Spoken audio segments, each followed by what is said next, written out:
let's run down the checklist. Got the live studio up. Baseball background is up. Scenes 1 and 2 standing by and ready. Cameras, we're just using camera 1 tonight. And we'll be ready to go live in 5, 4, 3, 2, 1.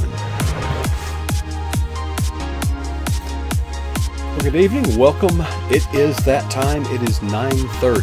PJ Net Live is coming to you right now from our beautiful studio atop a stadium somewhere unknown to me, a location that is not unfamiliar to our guest who appears each Tuesday night, Del Didway. He is in our green room. Now, we've been having a couple of technical problems. He would suddenly get disconnected, so let's just hope that things remain stable.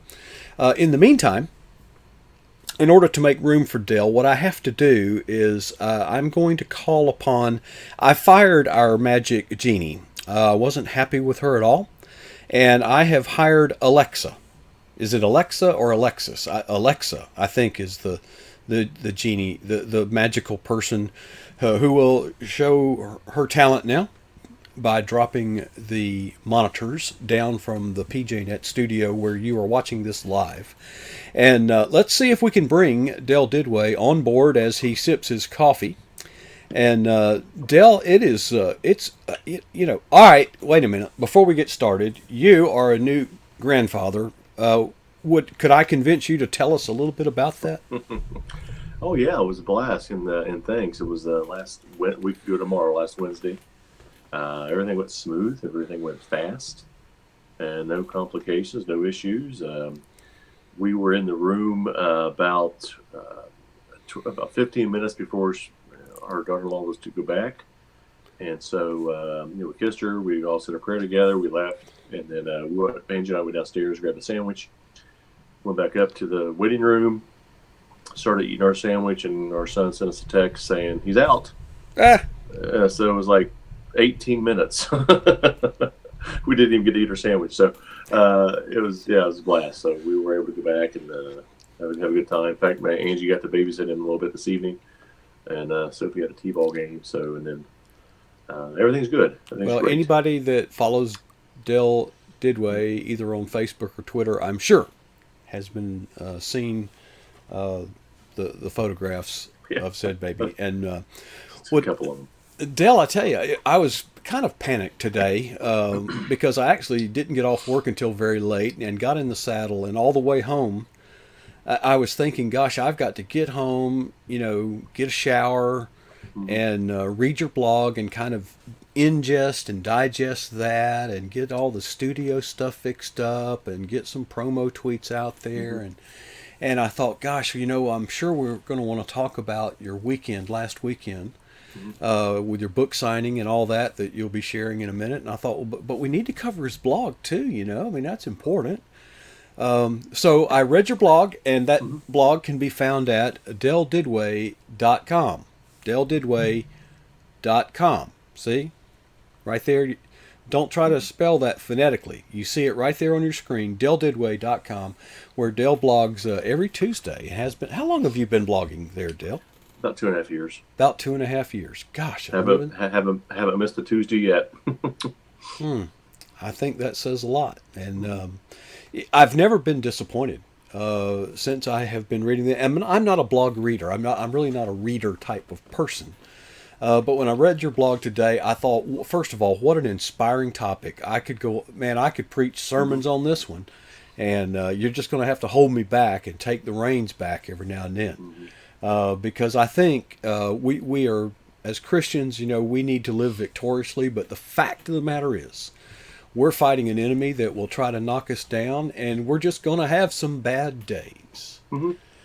So where do you want to start with the weekend? Just kick it off, man. Tell us where you're going.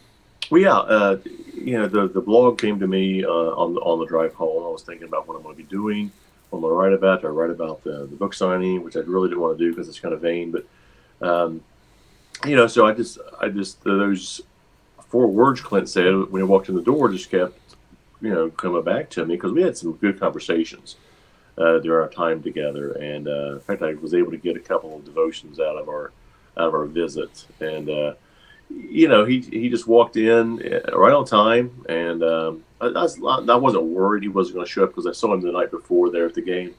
He walked over and said, "Hey, what time tomorrow you want me there?" And I said, "Yeah, about 10 o'clock." He said, "I'll be there."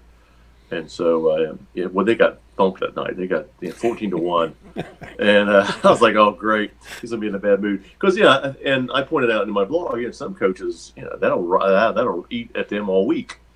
And I've seen coaches go crazy. I've seen them spit fire, and I've seen them go ballistic on people. So I was like, he's probably gonna be okay, but he might be in a little bad mood, which I understood because that's his job, right? It's his job is to win ball games. And so they got beat pretty bad, and he came in, big smile, and walked up and, "Hey, glad you can make it. Here's my wife Angie." And I said, "Man, that was a tough game last night." He goes, "You know what? It's a brand new, it's a new day." He goes, he said, "That's over with. That's done. We got a game today." And I thought, that's a great attitude. Just don't worry about it. He says, "I can't go back and change it. I can't go back and make any substitutions. It's over. It's a brand new day. It's a time to rejoice." So, that just stuck with me. And he was great with fans. We had a big showing, a big turnout. He was very patient with a lot of folks, and there were a couple of women crying because they got the meeting. They didn't know who the heck I was, but one girl was like, "Oh, I get to touch you." I'm like, "Really?" So it was a great turnout. Here's the book I wrote. Yeah. Oh, there was a couple of folks who just wanted him to sign something, which he did. They had jerseys and stuff. He says, "Hey, I'll sign anything you bring me. You got to buy Dell's book first." Okay. Most of them were there buying the book, but a few of them walked up. "Hey, we signed this card." You got to buy the book though. Yeah, and he's great. Yeah, that's part of it. Yeah, but they didn't know that, so it was okay. Oh, they didn't know. Well, they know now. They just wanted something signed. He said, "I'll sign anything you want me to sign. You got to buy the book first." So good to have that kind of support behind you, Dell. Really just got to have that star power because we had a really good showing. It's a beautiful area over there in Pittsburgh called the Waterfront. It's an old. It's called the Stacks at the Waterfront because you can see old remnants of old steel mills and old industry with these big brick stacks, and then they've kept those, but they've built this nice outdoor shopping area, eating area around this. It has this really rustic, old metal style look about it, but with all new, nice shops there. So it was really nice outdoor facility. And the Barnes and Noble was fantastic. That's a great Barnes and Noble. I tell you, Dale, you really struck gold on that. I don't know how you do these things, but you do them, or maybe it's your agent that sets these up. Is that how it works? Okay, folks, we will rejoin. We just got disconnected. Don't worry, and I'll just kind of give Dell a moment to rejoin us here. In the meantime, in case he doesn't find his way back. Here we go. He's back. Well, all right, Dale. I was just kind of rambling while you're out. Yeah, Pittsburgh is a wonderful city. I used to visit there once a year to watch the Steelers, and it kind of has a history. I won't say a legacy of this dirty, polluted steel. Nothing could be farther from the truth. I couldn't find a cigarette butt on the sidewalk there. It's cleaner than Disney. And Angie even said, and everybody, of course, everybody says this about towns, but there's some towns people aren't so nice. San Francisco, oh my gosh, you can walk down the street with your hair on fire, nobody will care. Yeah. But everybody in Pittsburgh was phenomenally welcoming and hospitable, and everybody that we met was great. We were about 20 miles outside of Pittsburgh, but down in town when I was at the game, everybody's tailgating, and it's a nice atmosphere, and it's a clean city. You're on top of everybody. Everything's stacked on top of everything. It's a tight city to drive through, but it's a very pretty city, and everybody's friendly. It's great. I have fond memories of visits to Pittsburgh. Now, in your blog, and I have it here on the screen, I wanted... now, folks, go read the blog. This is not a substitute for actually reading the blog. I already told you, it's at DellDuduit.com. Go there and read all of it. But to give you an idea of just how great this thing is, what I'll do is I will share my computer screen with you, And you kind of, I'll skip past all the nice, the pleasantries, Mhm. but basically, when we are faced with adversity, which we all will and have, your strategy calls for several enumerated steps. The first one is recall who is in charge. Mhm. Right. I mean, it's easy to lose sight of that very easily because things can happen that you can't. They're out of control. And I wasn't referring to the ball game the night before. I was using that as an example. But yeah, things happen. We could lose our job, which I've done. Have an illness in our family, which I've seen. So you have to remember, it's easy to lose track and easy to get mad and angry and upset. That's a waste of time. You just have to remember, who's in charge Well, one of the things this you time. just said something that there's been occasions where I've been angry at God because, after all, God is in charge. And if you feel like you're suffering, especially if you feel that suffering is unjust, Mm-hmm. if it, after a I did a lot of work in disaster relief where people were angry at God, Mm-hmm. and a lot of people say, "Well, don't get angry at God," and I would check them and say, go read the book of Psalms because Right. David spent quite a bit of time angry with God. So Yeah. I think it's okay to express your anger to God privately. Well, privately, yeah, and You I know, I totally agree. I've questioned. I've lashed out, and in fact, there's my original manuscript that I'm actually excited about because I'm going to be meeting with the publisher soon about it. I've yet to have it published. It's a kind of a deep look at faith and how people struggle at times to accept, not accept, but to if something bad has happened and they get frustrated with their faith, and it's easy to lose sight of that and how people may turn. And it gets kind of deep. It's a deep look at faith and people's sometimes lack of it, and how hard it is to really have it. And I'll give you one great example of that book in the manuscript. And it's very exciting because, I've been trying to get this published for 3 years. And these are the true stories. There's a lady that I highlighted in one of the chapters who is poor. I mean, poor as can be, and always happy lady. And she had to rely on faith to get her through each day. And you hear about these stories, but this lady actually did. And there was a time in her life where she liked to bake for visiting pastors who came in, and she didn't have any money. She was out of eggs and milk, and her daughter recounted the story very well. That she got her down and prayed for eggs, um, because they didn't have any. And the daughter went to the store, and they went to the couch, found change, walked to the store, bought the milk. Didn't have enough money to buy eggs, so they prayed for eggs. And went on their way the next day. And the daughter got up the next morning, walked outside. They lived in a city, and she said in the flower bed was two ducks laying eggs. oh no, And it was, yeah, and that's just numerous stories of this lady's life.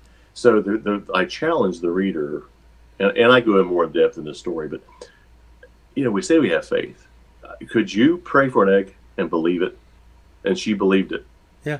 I don't know if I could.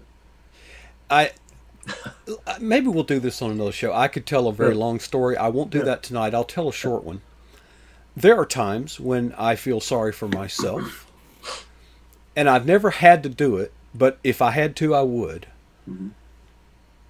Is I say, I think I could go to the fifth floor of the Tallahassee Hospital, that's the cancer ward, and I could find some people who have a lot more than I have that would trade places with me Mm-hmm. and give it all up if they could just trade places with me. Mm-hmm. I've never had to actually do that because that usually rattles me enough to Mm-hmm. gain perspective. So I think Yeah. saying recall who's in charge, I think Mm-hmm. could also be said keep the faith, Right, exactly. keep your faith. This is not a 12-step program, but the next step is stick with your game Yeah, plan. I think so. Yeah. That one I struggle with that though, Dale. Well, it's hard. Because the one of the hardest things in the Christian walk is discernment when things happen like this, say that you're moving forward on something and something happens, a hurdle is there. You have to ask yourself, did Satan put that hurdle there to keep me from doing God's plan? Or is God putting that hurdle there to Yeah. get me back on track to where he really wants me to go? It's Yeah. really hard to say stick with your game plan unless you really have that deep relationship with Right. God. And I think the ultimate plan is just to serve him. So if you get off that plan, then you're going to be in trouble. So the inference there is to keep your faith, stay with the plan. Your plan is to make it to heaven, and your plan is to be in the kingdom and to serve God. So that's your plan. So stick with your plan. Don't leave that plan. Other obstacles will happen. Clint stuck to his plan. The next game, ended up winning the ball game. So stick with your main goal, and that's to serve God no matter what happens. Take care of yourself. Yeah, I've been doing that lately too. It does help. You feel better. You're stronger. You're more mentally prepared. Sometimes if you get sleep, you get some exercise, you're gonna feel better, and you're gonna be more alert to things. And I think that's the case for everything. I think you should take care of yourself, because if you're down and depressed and you sit and eat 19 bags of Doritos, then you're going to feel worse. So I'm not saying be Charlie Atlas, but take care of yourself. Get some sleep. Well, I can assure you, as a one-time professional personal trainer, you are spiritually stronger if you are physically stronger. These things take a physical toll on your body. So strength is a good thing. Now, it's not a substitute. I should say endurance is the thing.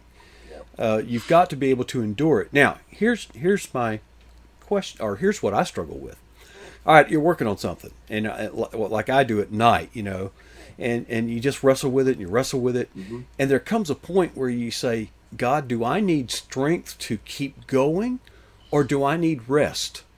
Lord, Right. give me strength if I need strength. Give me rest if I need rest, but help me know which one I need. Yeah. I used to do that a lot. I don't second guess anymore. If I can't get something out, I just get up and leave and just save it for later. I don't make it happen anymore. I used to try to make things happen, but if it's not there, if something's not flowing, Yeah. I just go get a cup of coffee, sit down on the couch, maybe try to turn on television once, and just relax and just go back at it later. I love this one. Seek encouragement. Yeah, you have to. I mean, good grief, if you're around folks who bring you down, get away from them. Even if they've been your friends for 15 years, they bring you down. Like I said, take your pastor out for a cup of coffee or somebody, or call you and sit down and chat via Skype and get some encouragement from somebody. That means a lot. That can do a lot. Well, I got a really nice message from a lady I don't know on Twitter about my post, and she said, "I needed to see this. I needed this." You never know, do you? That encourages me. My post encouraged her, but her response encouraged me. Now the thing is, I would encourage everybody, myself. This is just something to live by. Start building your team before you're in a crisis. Yeah. Okay, Right. Circle up the wagons. Become part of a Christian fellowship, a small group Bible study. Don't just sit in a pew. Go to that small group Bible study. Develop networks of friends who are solid Christians before the crisis. And that way, when it comes and this way you can give of yourself and be an encouragement to others when you're not in a crisis. But when your time comes, you don't have to go muster the team. The team's already there. Don't wait. Yeah, that's awesome, because my son and his wife, who just had the baby, their small group, they're bringing them dinner every night for the next 9 days. So one person in the group is bringing them dinner every night. So it's nice. They don't have to worry about making meals at night. So that encourages everybody. Give of yourself. When you're hurting, give of yourself. Really? Serious? I always do it all the time. That's the best time, I think. You get your mind off things. You can see somebody else. Not compare, but you can help somebody who's might be worse off than you are, and help them, because I think that'll lift your spirits. I think when you take your time, give your time and money to help somebody else when you're hurting, I think you'll find strong resilience there. Going right along with that, use your talents. That presumes you have some. I believe everybody has a God-given gift. Yeah. Mine is I not mean, writing. mine is not singing or anything like that, so I don't do that. I know some folks who think they can sing and they can't, but yeah, everybody has a talent. And if it's sending a card, or if it's making a phone call, or if it's doing something special. I mean, everybody's a talent. You don't have to be in the limelight. I didn't do all this to be all this notoriety and everything. It's fun, but I do it really for me because it helps me. It's therapeutic for myself. So I can vent sometimes. It says resist the attacks. Yeah, good grief, those come every day, and you gotta know when they're coming, and if you're strong, yeah, and if you're healthy or keep yourself healthy and you're awake and you're stronger, you'll be able to recognize those attacks, and you're around people who encourage you. You'll be able to resist those attacks more. The hardest thing in the world I can think of to do when times are bad, you suggest that we Hmm. praise and give thanks Hmm. when things are bad. Shouldn't, I mean, you would think the season for that would be when times are good, but we're not real likely to do that, are we? No, and that's something that we need to do because even in the worst situation, and I can't imagine anything a horrible situation. I don't want to imagine those, but I've been through some rough times, and I don't get into it. But I went through a really pretty powerful storm a couple years ago, and yeah, and you praise through it, and you thank God that you're in that storm because you're going to come through it, and you're going to have a new day. So if you can Well, it's praise easy God in to, that time, yeah, it's easy to focus on the problem. hmm In the problem, you kind of get, blind, what's the word, tunnel vision, where the problem is all that you see. Now, here's something that I learned in the real world in motorcycle training school. If you are trying to avoid a collision, do not focus your attention on the object that you are about to collide with. You hmm tend to go where your focus is. hmm yeah.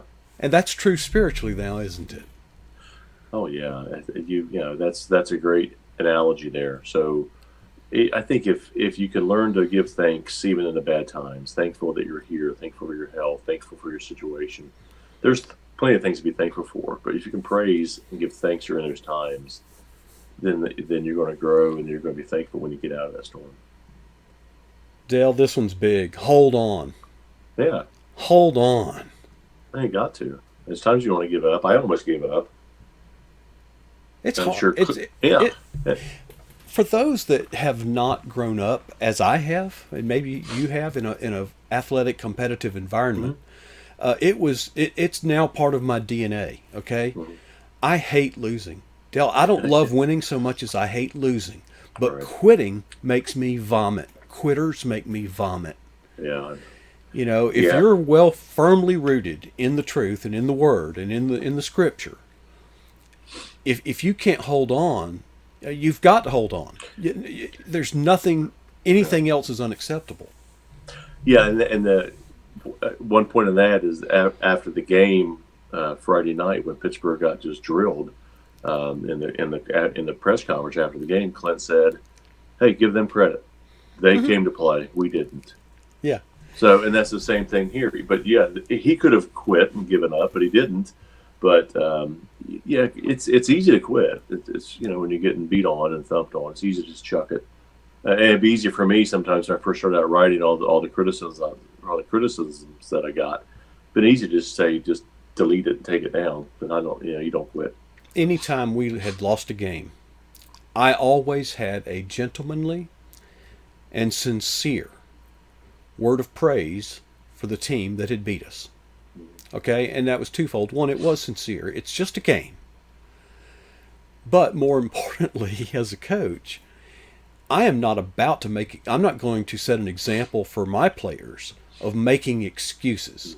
That is no way to go through life. Right. Also, if I'm going to get beat, it better be by a good team. So I don't care for the worst team in the world. I want to find something good to say about them. Well, John Wooden said one time, the great coach said, you begin to fail when you start blaming others for your mistakes. Yeah. That's when you start to fail. The head coach is the head coach. He didn't play the Yeah. game, but if Right. he, the best thing to do is just say, well, they put more points. Coach, how'd we lose? Well, they put more points on the board than we did, for one thing. Yeah. Yeah. So, We had a drug problem. yeah. They drug us up one side of the field and down the other. But yeah, I think you've got to hold on, and because, like I said, there's going to be a new day coming, and there'll be a new opportunity coming. So, Jeremiah 29:11. mm-hmm. For I know, declares the Lord, the plans I have for you, plans to prosper you, not to harm you, plans to give you hope and a future. I'm not reading that, folks. It's Right. burnt, it's seared into my soul. And I hope it'll be seared into yours as well. Lastly, you say, of all things, when going through a rough time, rejoice? Really? Mm-hmm. Yeah. Rejoice. Yeah, rejoice, because it could be worse. I mean, I've been in bad situations. It could have been worse. So, I mean, I know some folks and dear friends of ours, and I hate to bring this topic up, just with the death of a child. It's hard. There's a time to grieve, but you have to have a spirit about you to be thankful to. So, and that's hard. You got to learn that. Well, and again, when you say rejoice, if you have a hard time with that, read the above, Mm-hmm. all of the above, because everything, however bad it is, it's temporary. Right. Even if the result is death, death for the Christian is not final. It is a transition. You can't kill a Christian. You can change their address. That's all. Okay, so we have the ultimate victory. And, Dale, this was just another example, week after week, of you providing uplifting stuff. And that is what so attracts me to your ministry, your blog, is there's an emphasis on encouragement. There's an emphasis on that which is good. And it's just a great, I don't want to say diversion, because I seek it. But I think we need to focus ourselves on some things that are right. Because if you turn on the television or get on the internet, all you're going to see is what's wrong with the world. And there are a lot of problems. But there's a lot of uplifting, encouraging things going on. I think we need to find that kind of stuff. And folks, if you haven't read Dale Didway's blogs, they're at daledidway.com. But his writing gift doesn't end there. Dale, you had your big book signing. Is this probably, how would this compare with some of the other events? Is this the biggest one? Yeah, this is pretty large, and even the Barnes & Noble said it was one of the larger events that they had ever had. Really? And yeah, it was a really good turnout.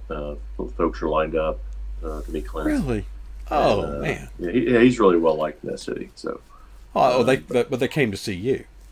Yeah. So somebody asked me, they got Clint's autograph, and they pointed to me and said, "And are you his handler?" Yeah. Yeah, sure. I don't care. Just buy the book. I don't care. Either way.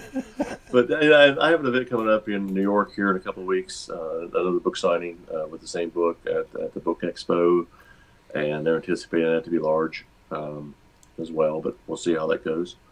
I've never done one there, so we'll have to wait and see. Well, and then you've got Dugout Devotions, you've got a couple of other books, but the upcoming book, August 5th, is one I'm looking forward to because it's about football. Yeah, that's First Down Devotions launch August 5th, and so in fact I just got an email today from my publisher about trying to, after I get through the Book Expo, we're going to hone in on that launch and try to get some big names lined up and hope to have some really big news next week. So I'm excited about something that may happen this weekend. I can't wait to hear about it. Dale, listen, you have been an encouragement to me today, and I know that your blog has been an encouragement to others. I can't wait to hear what encouragement you have for us next week. Thanks so much, Dale, for sharing your time with us tonight. Thanks for having me on. It's always a pleasure. All right. Thanks a lot, Dale. Folks, if you are not blessed by that, I don't know what remedy or hope you would have.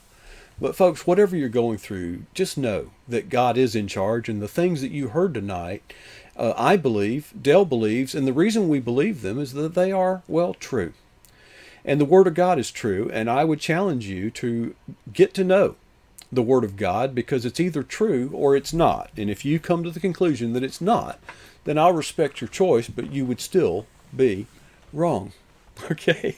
Dell will be back next Tuesday. We've got a live guest, special guest, coming in tomorrow night, and we look forward to that. Roger, I believe, is either out of the hospital. I'll check in. He's getting better. He should be recovered in time to be with us Friday night, and Wild Bill for America scheduled Saturday night. Whatever the night it is, we are glad that you are here and a part of PJNet Live, and we will turn it back over to our programming, and we'll see you again about this time tomorrow night.